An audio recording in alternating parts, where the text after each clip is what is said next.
It's showtime! Live at PJ's. Good morning everybody, how you all doing this morning? This wet summer's day.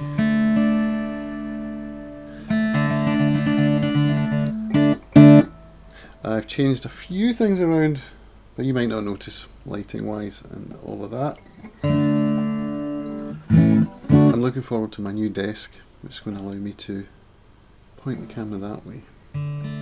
Anyway, today we're going to start with 4 arpeggios for daily practice. These are very simple little arpeggios using all of the open strings, I think. And it says start slowly and increase your speed only when each note is clear and even. Each pattern is slightly more difficult than the one before, so practice each one thoroughly before moving on to the next. So remember that we use our thumb on the bottom 3 strings and these 3 fingers on the top 3 strings. The thumb is known as P, I, M, A. Okay, so exercise 12, which is on page 20. Are we getting comments coming in or anything like that? No. So we need to make sure that it's only the picking hand that's in shot for this one, so you can relax your fretting hand. So we're starting on the D. So this was in 6/4 time, so 6 beats to the bar.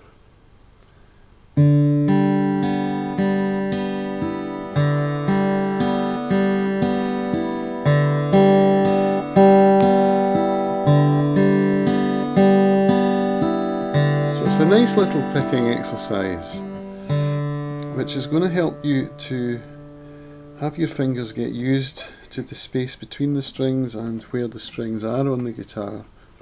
You'll notice I'm not anchoring in this one, which is as it should be for this style of guitar.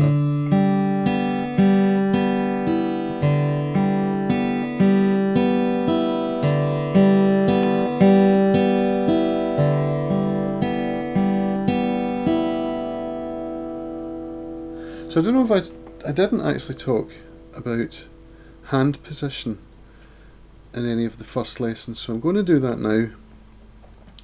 The position of your hand, your picking hand, makes a big difference on your tone. When you're playing in this kind of style as a beginner, I would recommend that you put your picking hand over the hole, over the sound hole. And you'll see that my wrist, my arm are straight. There's no tension that way. There's no tension left or right. It's nice and relaxed. You'll see my shoulder is down.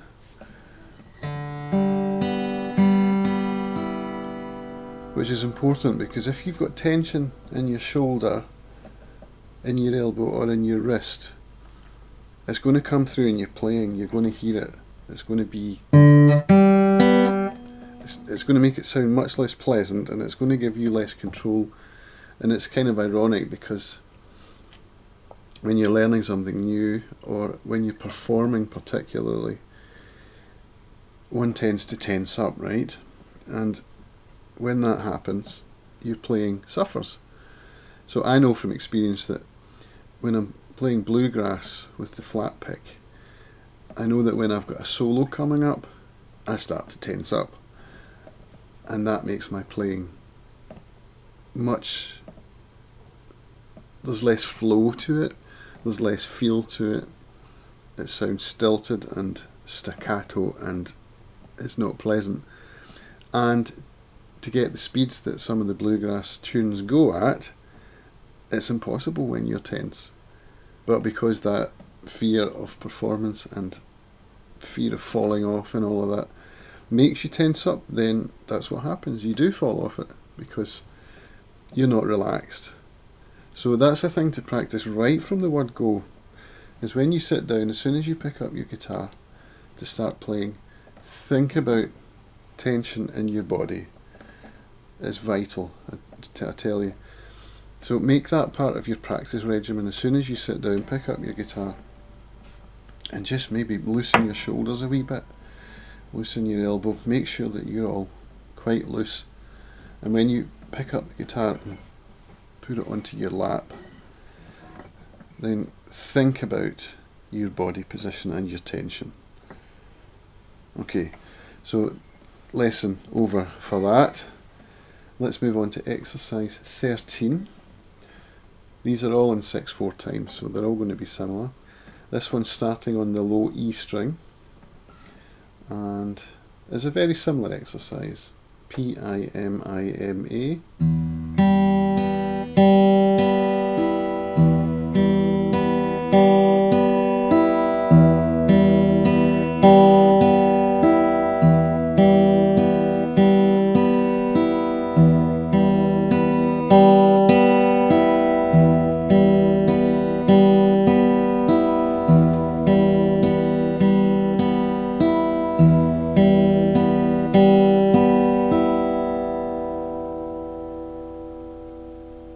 Okay. Exercise 14, similar once again.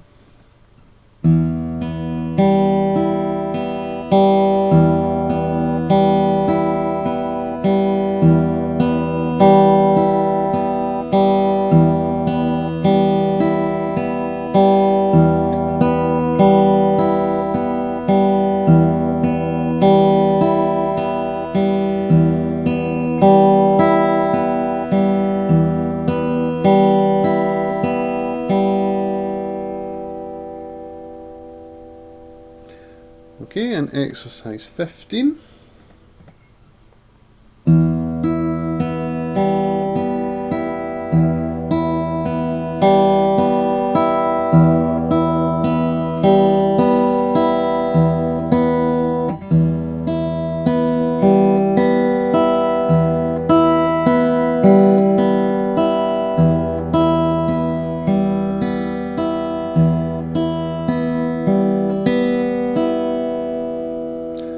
Very simple exercises, each using different finger patterns. When you're practicing that, try changing the position of your playing hand and just see how that affects the tone that you're getting.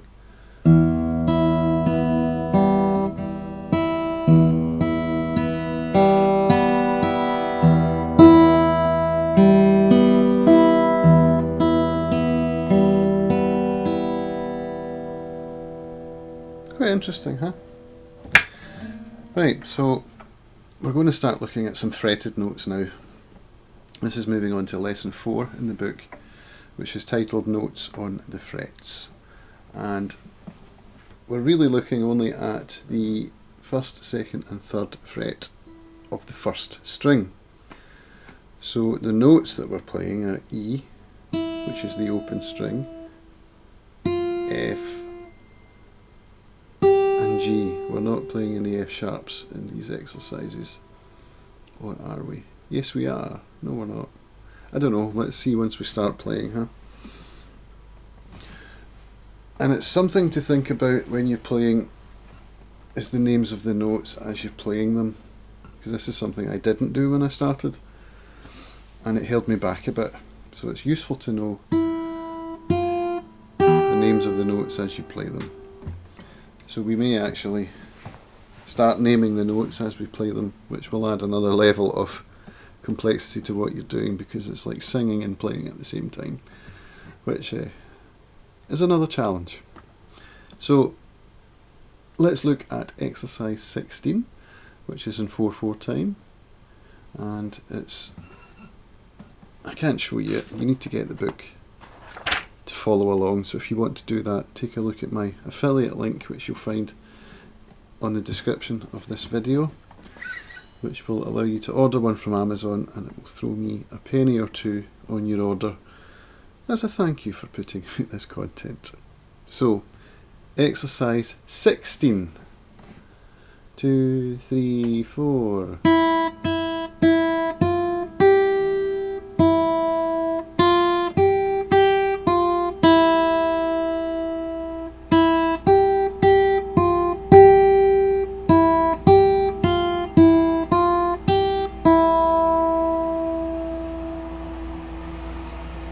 talking about naming the notes, here's what I mean by that. E, E, E, F, G, E, F, G, G, F, E, E, G, G, F, G, E, G, F, E, F, G, E. So it does, as you'll see, add a bit of complexity, but it helps your brain to learn the names of the notes so that when you look at the note, you can name it. And also, more importantly still, where the notes are on the guitar. You'll be surprised how few guitar players actually know that. I know that because I was one. Right, exercise 17, this time we're in 3/4 time. Same notes. 2, 1, 2, 3, 1, 2, 3.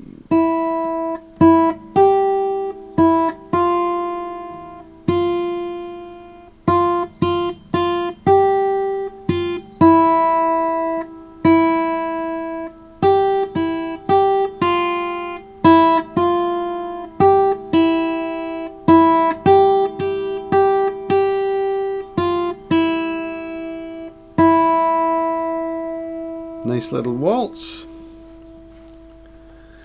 So we'll just keep battering through these. Exercise 18, back to 4/4 time. 1, 2, 3, 4. 1, 2, 3, 4. 1, 2, 3, 4.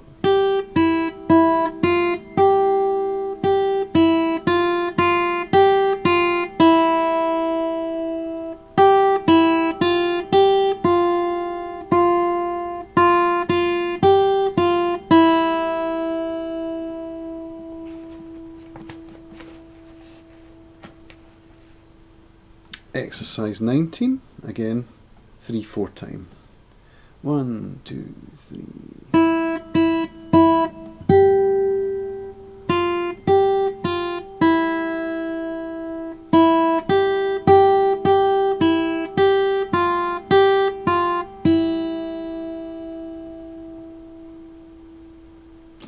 Exercise 20, 2/4 time. 1, 2, 1, 2.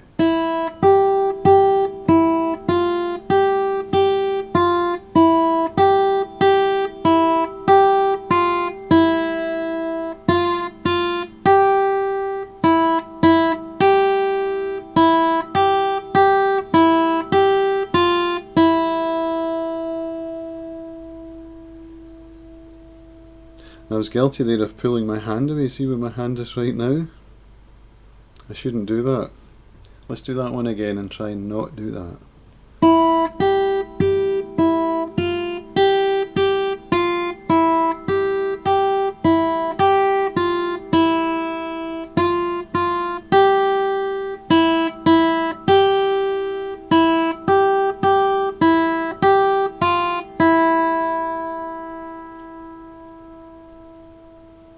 And also, I'm pulling my fingers away from the fingerboard on the fretting hand, which is another thing I shouldn't do. I got picked up about this from Brian Sutton when I did lessons with Brian on the Artist Works page, which was a phenomenal experience actually. And with the flat picking, I talked about the speed and the tension. That was one of the things that was causing me to lose speed or not to be able to reach the speeds that I wanted to be able to reach. That's what Brian called it, flying fingers. So my fretting fingers are coming too far off the fingerboard. So he had me practice moving my thumb to the back of the neck, which is how classical players would generally play, I think.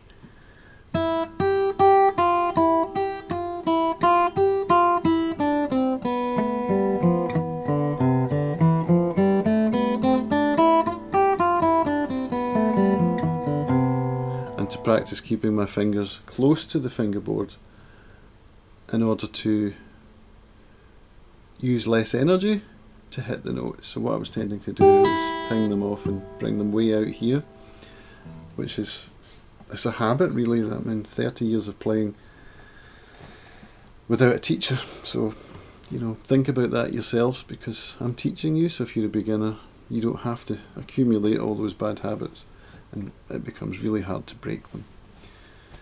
So shall we finish with exercise 21? Yeah, we will, because then we move on to notes on the next string. So for tomorrow we'll do that.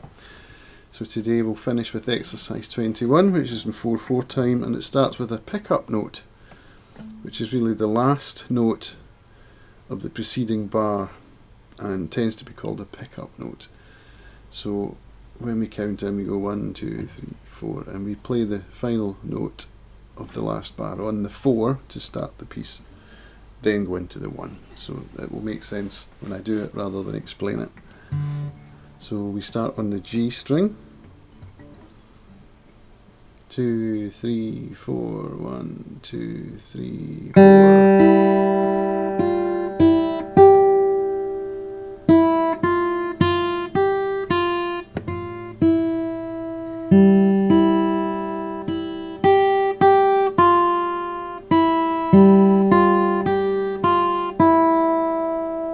See, that little pickup note's making this much more interesting, more challenging, and I should be playing the G with my index finger. So let's do that. 2, 3, 4.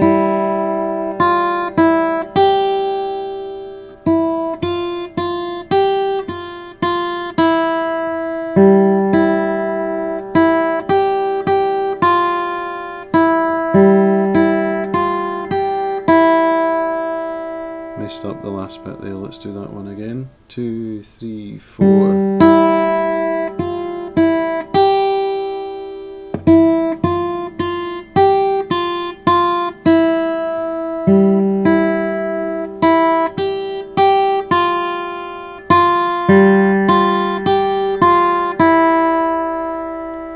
So this is by far the most challenging piece we've had so far. There's an interesting observation here in the second last bar, when I'm picking the F note to finish the bar, starting the next bar on the G, and then the next note's an F again. So I'm keeping that F fretted in anticipation, because once I get it in my head I know what the melody is, so I know what's coming, and I can keep that finger down. So that's the thing that comes with practice. If you're playing a new piece and you're working out the fingering, etc., the first time you play it through, you're not going to know what the notes in the future are going to be. So as you learn a piece and you figure out the fingering, you can always learn, go over a chunk, rewind a wee bit, go back forward, and understand where your fingers can stay down, because that's going to make your playing more efficient, more fluid, and it will give you more sustain, because when you take your finger off a note it changes its tone. So when I do that,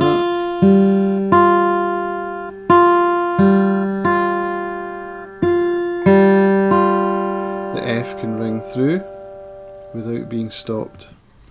So let's play this one more time. 2, 3, 4.